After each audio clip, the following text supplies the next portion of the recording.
Hello again, and thank you for joining us. I'm Tara Lynn Wagner, and once again I'm in the RMANJ booth here at the American Society of Reproductive Medicine Conference in San Antonio. Now, as I mentioned, we're going to be doing Facebook Live conversations here throughout the day today, and also a few of them tomorrow, talking about a lot of the really exciting and important research that's being presented here at the conference, as well as some of the advances in the industry. And joining me now to talk about one important thing is Dr.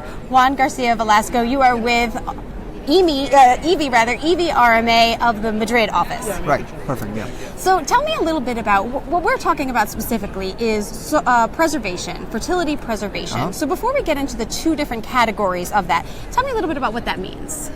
Well, actually it means that you can separate and you can postpone the moment that you want to have a baby to the perfect moment to have a baby in terms of ovarian aging. There's never a perfect moment to have a baby, but the oocytes of the woman age very quickly, and after 35 they really lose capacity to fertilize and implant. So those patients who need to postpone maternity for social reasons, or those patients who are going to have some damage inflicted by chemotherapy or radiotherapy, they can separate these two events. They can take the eggs out and then use them later. So let's talk about this really in layman's terms here. What we're really talking about is a little bit stopping the biological clock, right? Right, perfect. So we have, as women age, the validity and the health of our eggs declines. And so if we take those eggs and freeze them at a much younger age, at 25 or 30 or whatever the case may be, then they stay that age even as we get older. Exactly, that's exactly the case. You described it very well, because ideally the best age to have babies is between 25 to 30, 33. After that, they quickly go down in the capacity to fertilize and work, let's say. So if you freeze them when you're young, and then you have babies, let's say at 40, you can use your eggs that you kept when you were 25, and they will work as 25. As if you were a 25-year-old. Exactly. Right, Yeah. so that biological clock is frozen with the eggs. You freeze the clock, and then you thaw the clock. Awesome. So now there are two reasons that someone might consider doing this. There's the social fertility preservation, and then there's also oncological. So let's talk first about the oncological. When would that come into play? That was, I think, a major step for these patients, because at the beginning, when you were diagnosed by cancer, first thing you think is, I need to save my life. So that's priority number one. But then, because cancer treatments are doing much better and better with the latest treatments, patients know that they're going to survive the disease. And they know that the secondary effect of the chemotherapy or radiotherapy could be fertility issues. The problem is that chemotherapy, not all of it, but some of it, will kill your oocytes. So by the time you're finished with your chemotherapy, you're fine because you saved your life. The cancer is gone, but you will not be able to have babies because the eggs are gone. Is this the same case with men as well, if men have to undergo chemotherapy? It's not exactly the same, but it could be the same. Why? Because in men, they can recover sometimes from this chemotherapy. Sometimes they go under zero sperms, and then they will recover with time.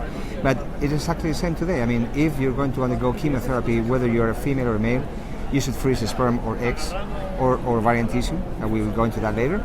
But you can stop that, and then if you get cured from your cancer, and most of them will get cured today, then you wait for the pregnancy to happen. And if it doesn't happen, then you can use the frozen eggs or the frozen sperm. Because some patients, about 30%, will become pregnant spontaneously without doing anything, just because the chemotherapy was not that bad for them. So this could be anyone from, an 18-year-old female who might unfortunately be diagnosed with some type of cancer and have to undergo chemotherapy, or a 30-year-old patient. You're still in this moment where you want to say, there is a time in the future when I might want to start a family. This is the moment now to take the necessary actions proactively to do that. Absolutely, and you're right, because the timing may be different, and also you have to consider what is the prognosis of the disease, of the cancer, and how old are you when you're going to freeze? Because let's say you have a cancer at 45, there's no point of freezing eggs at 45. But whether you're a teenager with the bad luck of an early diagnosis cancer, or maybe in the 30s, it doesn't matter. You can freeze your eggs, and they will do extremely well by thawing whenever you decide to have the babies, in case you then get pregnant spontaneously. You mentioned something else in there, in addition to freezing the eggs or the sperm. There was something... Ovarian tissue? Yes. Tell me about that. Yeah, that's another option. Sometimes, to freeze the eggs, we need at least 2 weeks. And if you have, let's say, the most common cancer, which is breast cancer, which is 1 out of 9 women, which is a lot, So these women, before they go chemotherapy, they have time to freeze the eggs. But some other cancers, like lymphoma or some leukemias or some other, they have to start the treatment next day as soon as they're diagnosed. They don't have time to freeze the eggs. Or if they are very young girls, maybe they are 6 or 7 or 8 years old, and they're still not ovulating. So you can biopsy the half of the ovary, you can freeze the tissue, and in the future you can transplant the tissue and they will become pregnant. So you can even do that with prepubescent? Yes, wow. exactly. You can freeze the ovarian tissue, which is really amazing. There are probably about 100 pregnancies obtained by this methodology. And it's really changing the life of these girls and women. Sure. Because they get the diagnosis of the cancer and they think, okay, because I'm going to get cured, I want to be a mother in the future. So the focus is in the future and not in the disease, which is also very nice for the treatment. For their for their overall outlook on things. Yeah. Is this research that you are presenting here? Yes, well, here we're talking in general about fertility preservation, but we have published all of this information in scientific journals, and we're still doing our work. Actually, the most recent paper we're publishing in the American Fertility and Sterility Journal. It's a comparison between freezing ovarian tissue or freezing the oocytes, which is better. And it seems that freezing the oocytes is slightly better than freezing the tissue, mainly because freezing oocytes is something that we do on a daily basis, and freezing tissue is not such a common procedure. Gotcha. So then the other half of this coin is the social preservation. Right. So tell me a little bit about who is a good candidate, what that means, and who's a good candidate. That's a different population, completely different population, and that is growing exponentially. Why? Because patients talk to each other, not because doctors do a great job announcing it. We try, but you do much better. You talk to your friends because you do something that is good for you, and then the friends come to the clinic, and if they're successful, then they tell the friends, and this is how it goes. The problem with social freezing, mainly, is that they come too late. We are seeing patients in the late 30s, sometimes even early 40s, which is way too late. So I hope that in the next maybe couple years, the information will be spread out, and patients will start coming in the early 30s or late 20s. That's ideally when you should freeze your eggs. And the main demand for egg freezing is not professional careers or things like that. The main demand is because they don't have a partner, and they want to have a baby, but they don't have a partner. So they don't, or they have a partner, but they are not convinced that they want him to be the father. Right. So they freeze the eggs and they take the time to think about it. But if we're looking at women in their, let's say, mid-20s, the chances are they haven't met that partner yet, or they're just not ready to settle down yet. Exactly. So it just might be a way of forward-looking, really. Yeah, and when you talk to patients, it's very interesting because they tell you stories, real life stories. And you know, I was chatting the other day to a lawyer, and he said, you know, I have a problem. She said, you know, every time I go on a date, the first day maybe not, second day I'm thinking maybe he could be the father of my son. So this puts a lot of pressure on choosing the right partner. So she froze the eggs, then she got pregnant spontaneously, of course, because she found a nice guy and no issues, but she removed the pressure. And if she had an issue with fertility, she could come back and use the frozen eggs. So I think it helps in this new society because things are changing very quickly. So I think the big question around that then for a lot of people is how much it costs, whether or not it's cost prohibitive for them to go ahead and do that, because does insurance cover that for social reasons? Well, that may change from country to country. Like for instance in Spain it's about 2,000 euros, so it's not prohibitive. Of course if you're in the early 20s it's a lot of money, but you can finance it and you can pay slowly, you can pay with the help of your family. In other countries it will be up to 10,000 euros. Some insurances are starting to cover it because they realize it's a big demand, and some people will buy that insurance if it covers egg freezing.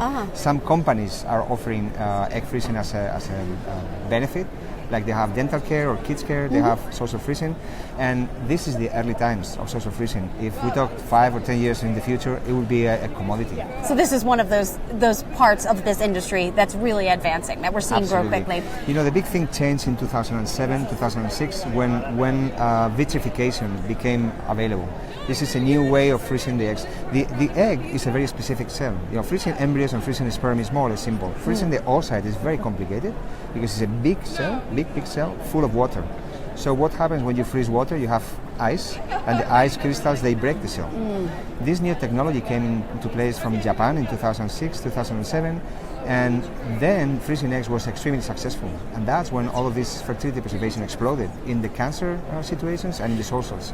We talked about the cost being covered or not covered by insurance for social preservation. For our oncological preservation, does insurance take that into consideration if you have a medical necessity? Well, it does in some countries. It's covered. It is mandated in some of the states in the U.S. now.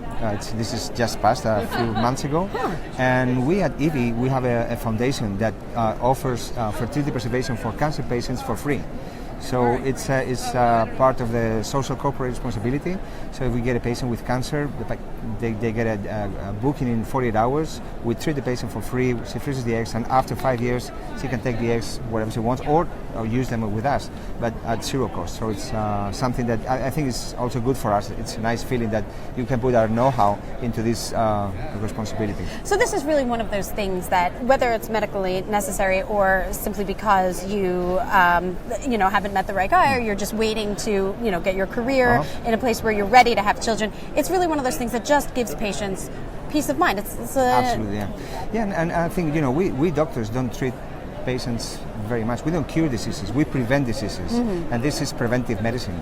You freeze your eggs and you plan your life, and then if you don't need them, this is like life insurance or like accident insurance. The best thing that could happen to you is not use them, but if you need them, it's there. Otherwise, when you're 40 or 45, some of them end up using oocyte donation, which is great, but they would love to use their own eggs, or they end up adopting a kid or having no kids.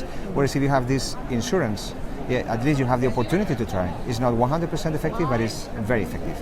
Well, thank you so much for spending some time to speak with us. And of course, we should mention that this conversation is entirely for informational purposes only. And so if you have any questions, you want to talk to your own doctor about that. And of course, you can find out more information at RMANJ.com. Thanks so much for being here. And we will be back with another conversation in, I think, about an hour. See you then.